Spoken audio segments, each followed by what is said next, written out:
नमस्कार, आप देख रहे हैं मरुधर बुलेटिन और मैं हूं आपके साथ अश्विनी सरोही। पिछले तकरीबन 1 महीने से भी ज्यादा समय से क्षत्रिय युवक संघ के हीरक जयंती समारोह की तैयारियों में समाज के नेता जुटे हुए थे। बुधवार को जयपुर के भवानी निकेतन परिसर में यह कार्यक्रम संपन्न हुआ तो समाज और क्षत्रिय युवक संघ से जुड़े सभी लोगों ने राहत की सांस ली। कार्यक्रम को सुपर सक्सेसफुल माना जा रहा है। क्षत्रिय युवक संघ के पदाधिकारी और समाज से जुड़े लोग इस बात को लेकर खुश हैं कि इतने बड़े आयोजन में विशाल जनसमूह जुटा और राजधानी में पत्ता तक नहीं हिला।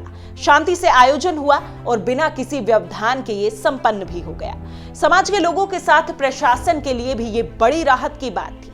लेकिन इस आयोजन के बाद लोगों के मन में जिज्ञासा इस बात की है कि दरअसल इस सम्मेलन का उद्देश्य क्या था। आखिर राजस्थान के अलग अलग हिस्सों से आए क्षत्रिय समाज के लोग यहां से क्या संदेश लेकर गए।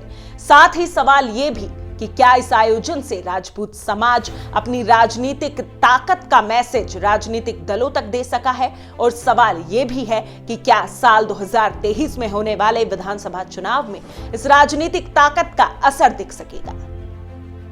क्षत्रिय युवक संघ के हीरक जयंती समारोह में समाज ने प्रदेश के हर हिस्से से क्षत्रिय समाज के लोगों को न्योता दिया और यहां भवानी निकेतन पर जुटने का आह्वान किया। समाज के लोग बड़ी संख्या में पहुंचे भी और उन्होंने अपनी ताकत का एहसास कराने की कोशिश भी की। लोकतंत्र में सिर गिने जाते हैं और भवानी निकेतन पर मौजूद भीड़ से राजपूत समाज की ताकत का एहसास कराया जा रहा था। मंच पर संबोधन के दौरान खुद प्रतिपक्ष के उपनेता राजेंद्र राठौड़ ने भी कहा कि आज देश में लोकतंत्र है और लोकतंत्र में राजा का जनमत पेटी से होता है। उन्होंने कहा कि समाज में पहले राजनीतिक चेतना नहीं थी, लेकिन अब राजपूत समाज जाग रहा है।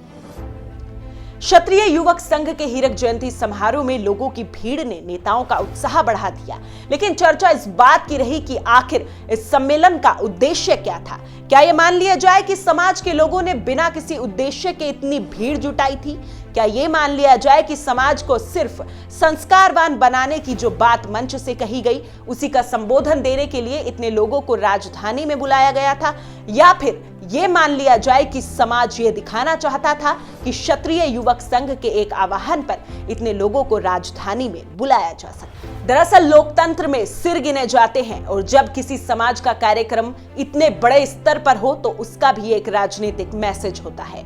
इस सम्मेलन को भी राजनीतिक मैसेज के मायने में किसी रूप से अलग नहीं माना जा सकता। प्रदेश में अगले विधानसभा चुनाव में 2 साल से भी कम समय बचा है। ऐसे में माना जा रहा है कि 2023 के चुनाव से पहले राजपूत समाज ने अपनी तरफ से एक अघोषित मैसेज राजनीतिक दलों को दे दिया है। खास तौर से ये मैसेज उन लोगों के लिए है जो राजपूत समाज की अनदेखी करते हैं या इस समाज की राजनीतिक क्षमता को कमतर आंकते हैं।